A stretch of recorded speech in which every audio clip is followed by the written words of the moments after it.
Nakapuot ka? Eto, magpapakain tayo ng baboy. Yan si Teddy. Siya ang papakain natin, pinaghalo naming darak. Saka yung nilutong mais. So, at your service, Doc Aloy. Saka si Ansit. Ano?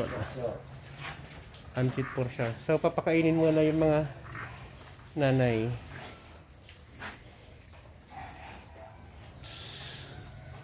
Eto.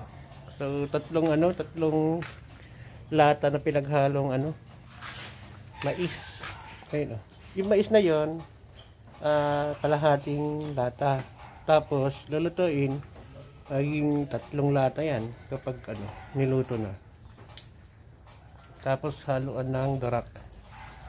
Andito. So, magpapakain tayo. Andito yung mga darak ko.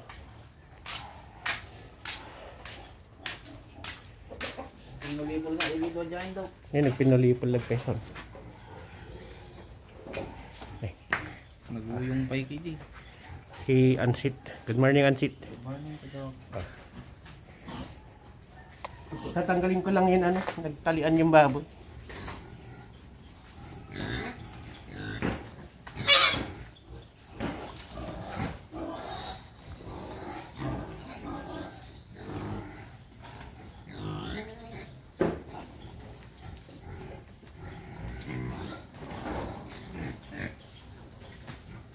Tumatakbo. Gajag.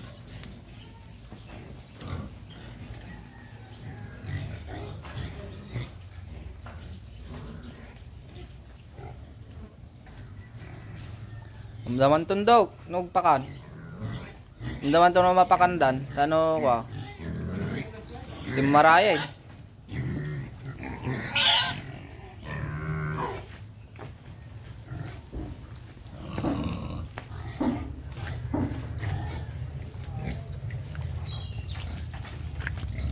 Yung mga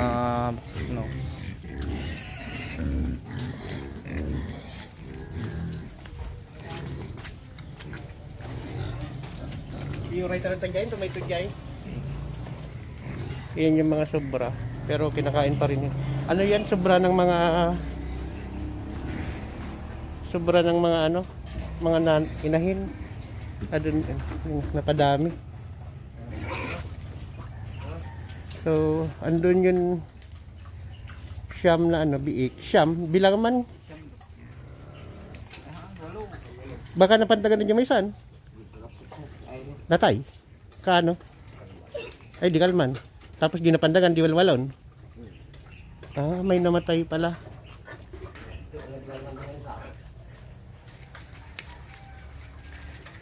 Amo ni Manaro rin. Nga natay, yung isa. So, andun natin, 8 na lang pala. Kasi maliit talaga yung isa eh. So, 8 natira, 10. Naapakan yung isa. Andito yun, inahin natin. Si Lola. Hindi ko alam kung nilagyan pa ng doon. Ng bubugan kasi ayaw niyang dalhin dito. Ayaw niyang dalhin dito. Dry naman dyan eh. Ayaw niya. So, nandoon.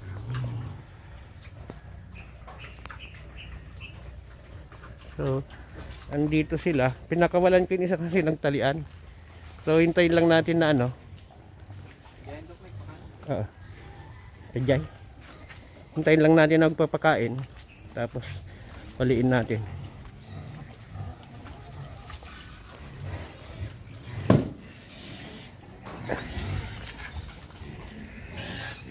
Kung dito yun yung native natin na mestizo native.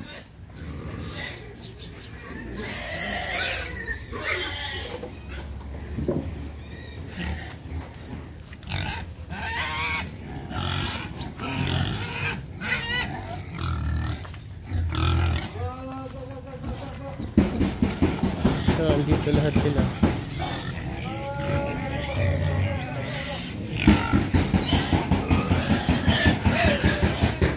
Ito So yun, Mrs. Brown natin, hindi pa rin nanganganak. Pero malaki na yun dyan eh. So ito yung hinihintay natin ng mga anak. Mestiza native din to. So ayan, naghihintay sila ng mga kain.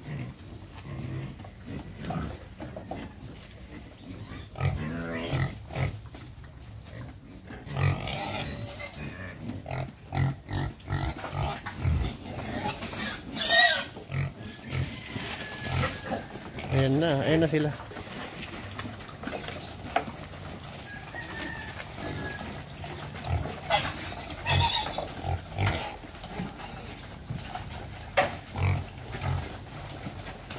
Ayan. So, shout out kay Ryan Ray Maranan. Shout out kay Queensta Arbiniel Madrinan. So, yung mga nagpapa-shout out. Siyempre kay Sir Marcelo Camunggol, Mila Flora Maranan, Ronnie Dargantes at saka Arbiniel Madrinan. Sa Dayaw family, Delmo Dayaw family, shout out sa inyo mga bossing. Ito yung mais. Gilalaki. Patalaw ko ta nagsiningdan da. Nagsinawil da. Iso nga inikat ko kasi maray mga sigo din.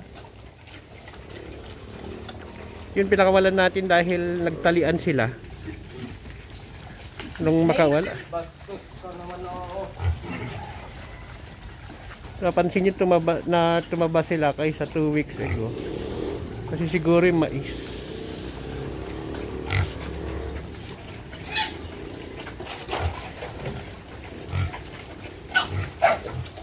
Yun mais ang hindi yun kangkong na binugbog.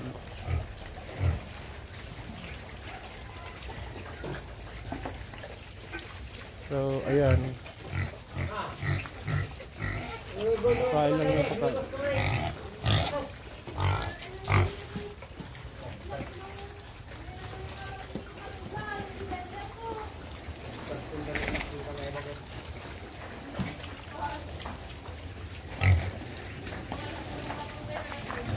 So, eto.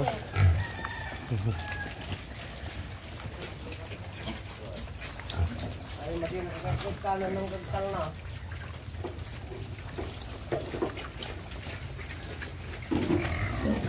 Sarap lang panoorin. Umaambon nga lang kasi.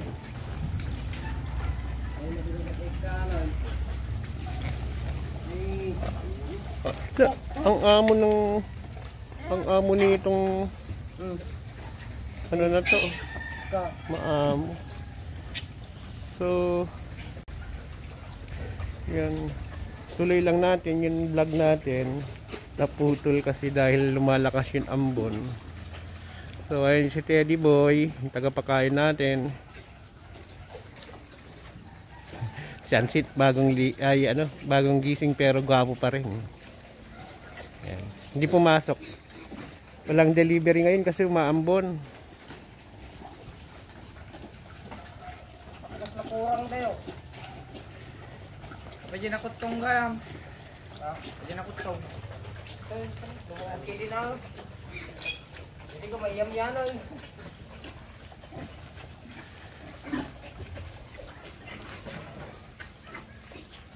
Agkurang da. Amano da naganak.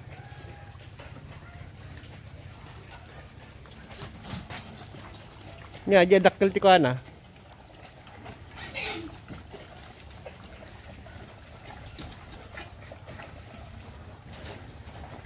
Dakkel ti dede na. Baka may nanganak, may nawawala daw. Shout out kay Mila Flora Maranan, Ronnie Dargantes, Arbiniel Madrinan, Dayo Delmo family, Queensta, Ryan Ray Maranan, At saka Arbingel Madrinan. Shoutout po sa inyo, sir. So, eto, nag-update lang tayo paano magpakain. Kasi, napansin ko after 2 weeks, bumalik ako ulit dito sa province dahil nasa Manila work natin. Parang tumaba sila, ang laki ng tinaba nila. Yun pala, nagbago ng pagkain. Yung nilulutong mais, may kasamang darak. Kasi, walang kangkong. Saka, naubusan ng gabi. So, ang niluluto ngayon, yun ano, mais. So, pagkatapos nito, sa pispan naman tayo. Manghulit, mag-harvest tayo mga fattening, tapos ibebenta natin. Para may allowance. Wala na tayong allowance. So, ganun lang. Tapos nagpagawa tayo ng tarpaulin ng lechon, native pig lechon, ala Karimbuaya. At saka, crab fattening.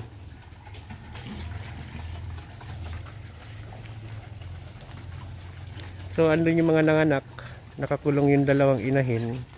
Balay nakakulong ngayon 3 inahin. Mga bagong panganak. May nanganak ng siyam, may nanganak ng 8 at saka 7.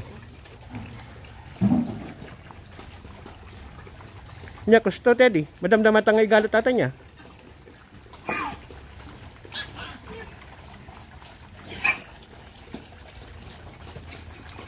So kapag nagawa naman na ito ng ng gate, ito yung welding, isasaraan na to, sarado na, dito na lang tayo magpapakain. So yun, dito na lahat yung baboy natin, hindi na lalapit dito kasi dito nangangamoy, lalo na ngayon tag-ulan, basa. Pero more than 1 week na wala daw ulan dito. So yun, hindi pa masyadong matigas yung lupa. Bale, hindi pala pumasok ngayon yung karpintero kasi nga tuloy-tuloy yung ambon. Ambon lang naman pero kagabi malakas na ambon, tagal. Kaya putik na naman, puro putik na naman. So kung isipin mo, maliit na lang yun ngayon nang subdivide na yun alagaan natin. Kapag gumana yung kiskisan natin, yung ipa, madami na tayong ipa, hindi na problema. Kasi ang ipa kapag nilalagay mo dyan, nabubulok, may mga yung abalang na pumupunta sa malalim, madami yun, mataas ang protina nun, yun ang inaano ng mga baboy, ginagawa nilang pagkain din. So kapag nag-post na tayo ng lechon, pig lechon, native pig lechon, magbebenta na tayo ng lechon. So mag-text lang yung pwedeng mag-order dito lang po sa Cagayan, lalo na dito sa Santa Teresita, Alakapan, Santa Ana. Hindi na tayo dadayo sa Santa Ana, masyadong malayo na. Bugay, Camalanyugan, yun yung mga bayan ng saklaw natin, malapit dito. Yun. Tapos kung yung mga dayo, mga bagong nagsisiming, yung mga bagong dating na galing sa abroad, yun yung mga customer natin. Hopefully mag-progress yung bago nating negosyo. Isasabay na rin natin yung crab fattening. May mili tayo ng mga payat, patatabay natin ng 2 hanggang 4 na linggo, ibebenta natin.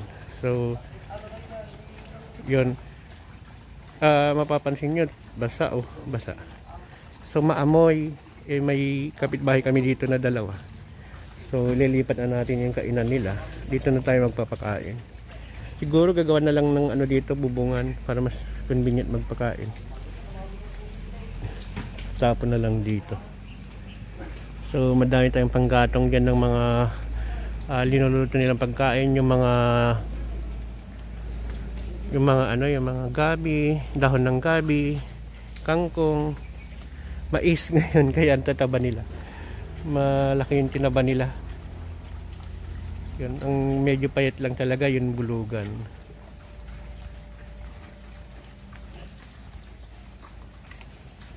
So hanggang dito na lang po, bye-bye po.